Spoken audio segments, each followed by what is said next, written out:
ते विकृत होऊन से झियो सतहरे जण विवाहिता नारी विवाहिता हां तामन तागर तो स्वामी थी कोणे जी भाई ସେମାନେ ତୁଷାରକୁ ଦେଖିବାକୁ ଇଚ୍ଛା କରୁଛନ୍ତି ଆଉ କୃତଜ୍ଞତା ଜଣକୁ ବ୍ୟାକୁଳ ହେଉଛନ୍ତି ଦାଦା ଡାକିବାକୁ ଯଦି ତାଙ୍କର ଇଚ୍ଛା ପ୍ରାଣୀ ବାଧ୍ୟ କରିବେ ଠିକ ଅଛି ହଁ କ'ଣ କହୁଥିଲେ ନାଇଁ ମୁଁ କ'ଣ କହୁଥିଲି କି ଯଦି ସେ ବିବାହିତ ହଁ ତାଙ୍କର ତ ସ୍ୱାମୀ ଥିବେ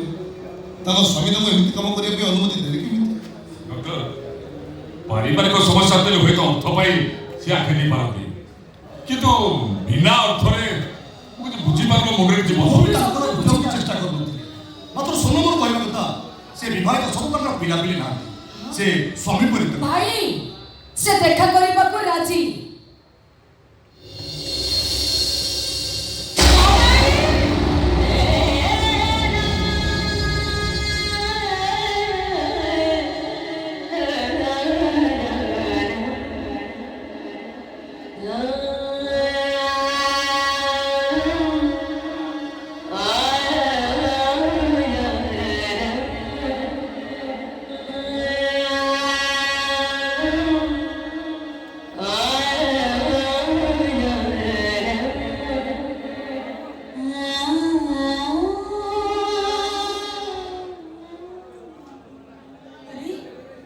ସମସ୍ତେ ଏମିତି ଚୁପ୍ କାହିଁକି